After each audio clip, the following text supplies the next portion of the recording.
For many other videos just like this one, go to drer.tv. But remember, these are medical procedure videos from a real patient on a real emergency department.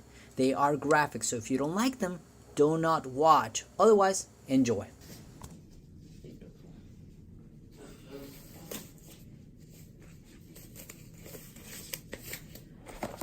So when evaluating a wound, we want to make sure the function's okay, so you can move the thumb up and down, sensation. Of course, we numb just so that might have gone away a little bit.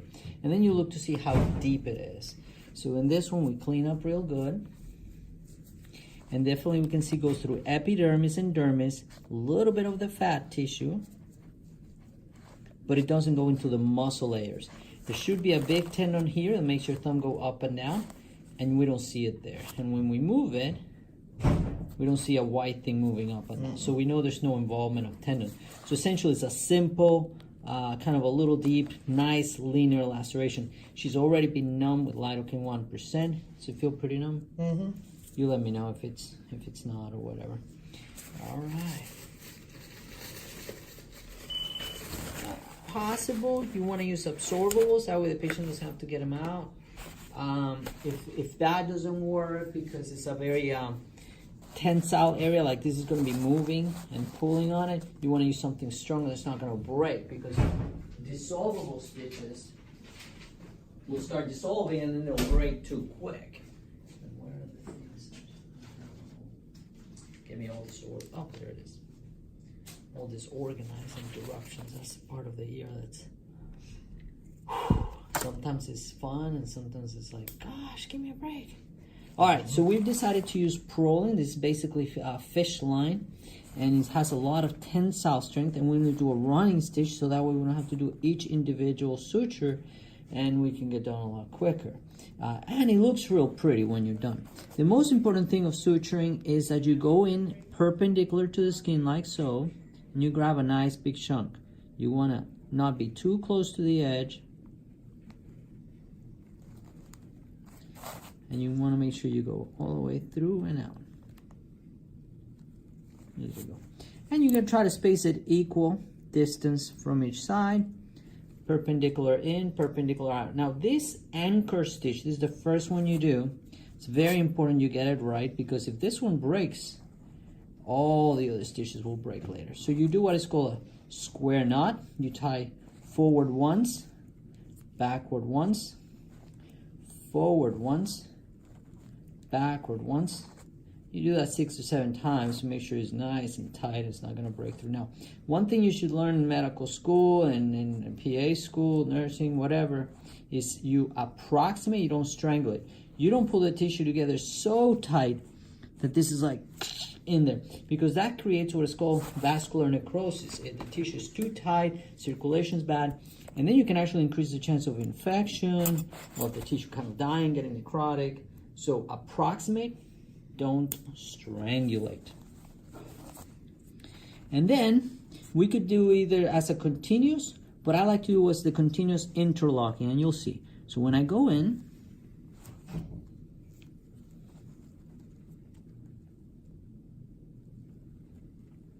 perpendicular in,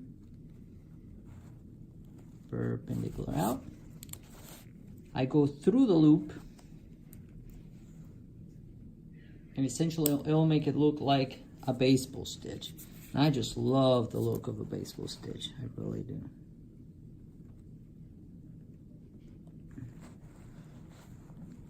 And I like that whenever possible, I ask the nurses to bring me the biggest needle of the size I want. You want small ones where you're doing face and very, something where it's very particular, the cosmetic result, but you don't want to have to go in, out, in, out. You want to do one sweep. So especially as a big gaping wound, you want the biggest needle you have as you go through. Again, in, perpendicular. Almost seems like these needles are a little not so sharp. And then I go through the loop.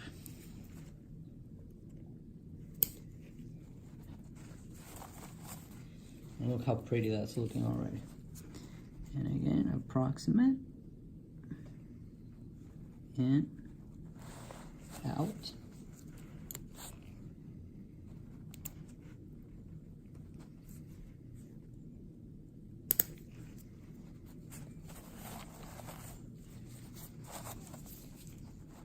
Now I'm starting to get a little longer on this side than this side, so I'm going to try to correct it on my next one.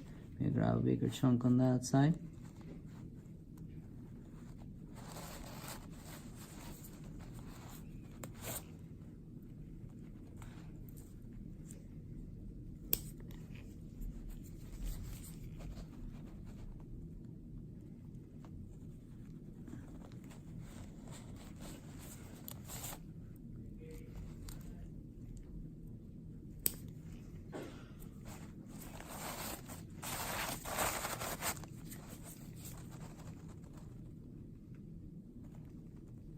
I've seen plenty of doctors do interrupt a stitch or something like this. They're doing laceration repair or something like this for half an hour or more. You know, in the ER, you also have to be quick. You got to be able to. I got a lady waiting for me for a huge abscess drainage. So, I want to get home. I'm all done, and I'm not gonna get done on time. It's 10:11. Done at 11. No way I'm going home on time. But that happens. That's what emergency room is. Can't schedule everything. You just have to.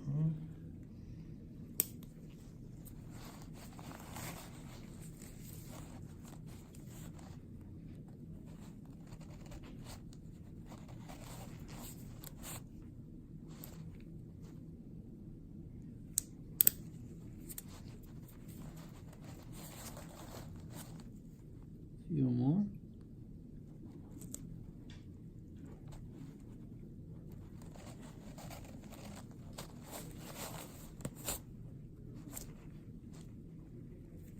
Almost running out of thread here. I'm gonna have to call it a day.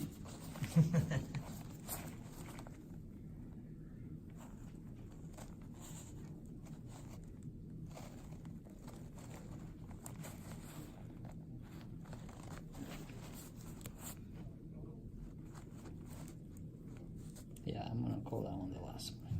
So the last one, you leave the loop, you don't pull it all the way through because you're gonna grab the whole loop and then pull it through. And then grab it again. And now you start going back and forward around the forceps. Back and forward. You're alternating, so you're throwing like a square knot on top of each other. Square knot after each other. And you do enough that this thing's not gonna get loose in a few days.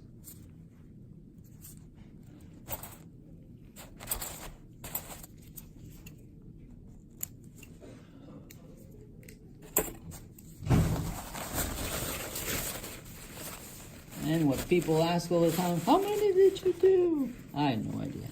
1, 2, 3, 4, 5, 6, 7, 8, 9, 10, 11, 12, 13. She could have used one more right here. I'm going to use the other one we have here.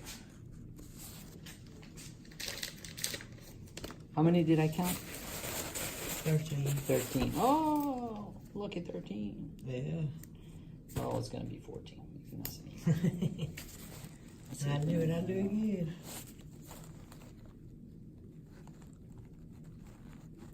So the reason I decided to cut short on that one was because I didn't want to run out of thread and then be like trying to do the suture and not have enough. So I could have probably done it, but the last thing I would want is to have to start over.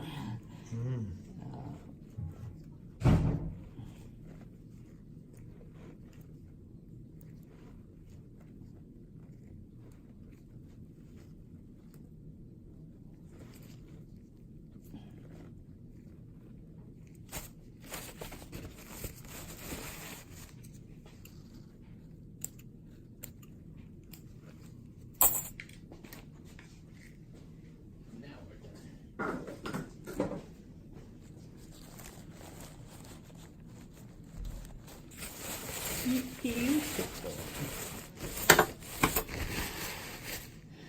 All right, I'll have the nurse come over and clean that up and wrap it up. Put maybe some little antibiotic ointment. You do not want to use alcohol or peroxide, just the antibiotic, and keep it covered. Okay. If you feel adventurous, you want to take them off yourself, you can. Wait about 10 days, or you can come here. We'll do it for you. Okay.